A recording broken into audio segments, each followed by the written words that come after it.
क्या सच में सीबीआई सुलझाएगी गुत्थी? हर पोस्ट में एक ही सवाल, मनीषा को किसने मारा? हत्या, आत्महत्या या फिर किसी बड़े राज को छुपाने की साजिश?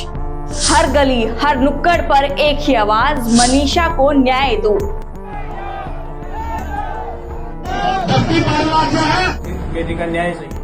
जिस हरियाणा से बेटी बचाओ बेटी पढ़ाओ का नारा निकला, आज उसी राज्य में एक पिता अपनी बेटी के लिए चिल्ला चिल्ला कर न्याय की गुहार लगा रहा है। मां की आंखों में एक ही सवाल है कि मेरी बेटी का आखिर कसूर क्या था? 11 अगस्त को लापता हुई मनीषा 13 अगस्त को सिंघानी गांव के खेतों में मिल तो गई, लेकिन लाश बनकर, जिसे देखकर हर किसी का कलेजा फट जाए।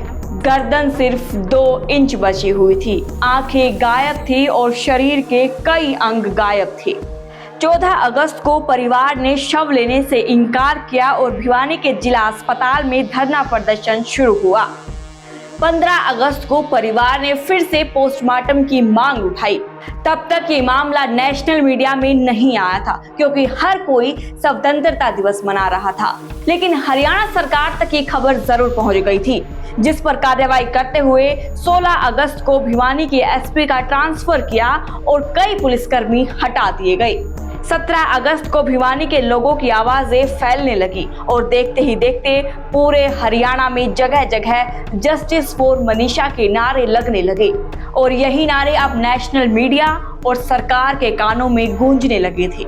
लेकिन 18 अगस्त को पूरा केस पलट गया, जब सोशल मीडिया पर मृतका का एक कथित सुसाइड नोट वायरल होने लगा और पुलिस का बयान आया कि ये हत्या नहीं बल्कि आत्महत्या है।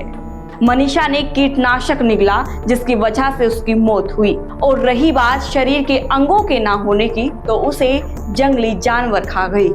ऑर्गेनोफॉस्फरस नाम का एक केमिकल जो इंसेक्टिसाइड है, वो मृतक के इंटेस्टाइन्स और किडनी अलग पार्ट में मिला है और वो कॉज ऑफ डेथ हो सकता है क्योंकि पॉइजनस है वो। एंड दूसरा कंटेंशन परिवारजनों का ये था कि रेप हुआ है या कोई फोर्सफुल सेक्सुअल असॉल्ट हुआ है, उसकी भी उन्होंने पुष्टि करी। कोई स्ट्रगल मार्क्स नहीं है और कोई जो स्वैब लिए गए उसमें कोई सीमेंट डिपॉजिट नहीं है, तो ये भी एक तरह से रूल आउट हुआ है। लेकिन ये बात किसी को भी हजम नहीं हुई और कई सवाल उठने लगे। रोहतक के सीनियर एडवोकेट प्रदीप मलिक ने भी कई सवाल उठाए। उन्होंने सोशल मीडिया पर लिखा कि जो पुलिस वाला या फोरेंसिक वाला ये बात कहता है कि आत्महत्या है, तो वो अनपढ़ है या झूठा है। जानवरों के दांतों में सर्जिकल ब्लेड नहीं लगे थे जो इतनी सफाई से अंग निकाल कर खा गए। सीमेंट नहीं मिला तो इसका मतलब ये नहीं कि रेप नहीं हुआ। क्या फोरेंसिक की टीम को लड़की का बैग मिला? जवाब है नहीं। वहीं रोहतक के वरिष्ठ पत्रकार धर्मेंद्र कवारी का कहना है कि पुलिस ने काफी देर की ये बताने में कि सुसाइड केस है ये। हालांकि जनता पुलिस की इस थ्योरी पर भरोसा नहीं कर रही है। गांव गवांड और पूरे हरियाणा में आज हर कोई न्याय की मांग कर रहा है, लेकिन इस मामले में अगर कोई मौन है तो वो है सत्ता पक्ष। वहीं ये केस पुलिस के गले में एक ऐसी हड्डी बन गया है जिसे ना उगलते बन रहा है और ना ही निगलते। और इसी पुलिस की थ्योरी को परिजनों ने भी नहीं मांगा, जिसके बाद प्रशासन के साथ फिर से बैठक हुई और 18 को रात में मनीषा के पिता का बयान आया, जिसमें उन्होंने कहा कि वो अपनी बेटी का अंतिम संस्कार करने को राजी हैं। सरकार से बात होने के बाद है ना, हम इन राम के और ये जो इतने भी 36 बिरादरियों के लोग आए हुए हैं, इनके सहयोग से ना अपनी लड़की का अंतिम संस्कार करने को राजी है। लेकिन 19 की सुबह मनीषा के पिता के बयान पलट गए और उनका बयान आया कि प्रशासन ने उनके ऊपर दबाव डाला, वो अपनी बेटी के लिए न्याय मांगते हैं। मेरी बेटी कभी भी आत्महत्या नहीं कर सकती, मेरे को इतना उसके ऊपर विश्वास है और प्रशासन कह रही कि उसने आत्महत्या की है। मेरे को ना उसका न्याय चाहिए है। मैं उस चीज को नहीं मानता कि मेरी बेटी आत्महत्या कर देगी। प्रशासन ने दबाया है कमेटी को, कमेटी ने मेरे को दबाया है।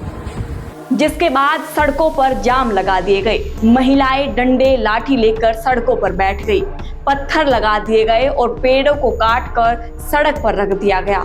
प्रशासन ने भी तनावपूर्ण माहौल को देखते हुए इंटरनेट सेवाएं बंद कर दी गई। और रात फिर हरियाणा सीएम नायब सिंह सैनी ने सोशल मीडिया एक्स पर लिखा कि भिवानी की हमारी बेटी मनीषा और उनके परिवार को न्याय दिलाने के लिए प्रदेश सरकार और पुलिस प्रशासन पूरी गंभीरता और पारदर्शिता के साथ कार्य कर रहे हैं। मैं स्वयं लगातार इस मामले की रिपोर्ट ले रहा हूं। परिवार की मांग के आधार पर हरियाणा सरकार निष्पक्ष जांच के लिए इस केस को सीबीआई को सौंपने जा रही है। इस पूरे मामले में न्याय किया जाएगा। जिसके बाद 20 अगस्त को मनीषा का शव फिर से दिल्ली एम्स भेजा गया, तीसरी बार पोस्टमार्टम के लिए। जिसके बाद अब सबकी निगाहें इस बात पर हैं कि क्या सीबीआई इस गुत्थी को सुलझा पाएगी या फिर मनीषा का केस भी उन फाइलों में गुम हो जाएगा जिन्हें कभी लोग भूलते नहीं और सच कभी सामने आता नहीं। आपका इस वीडियो पर क्या कहना है, कमेंट करके जरूर बताइएगा। शुक्रिया।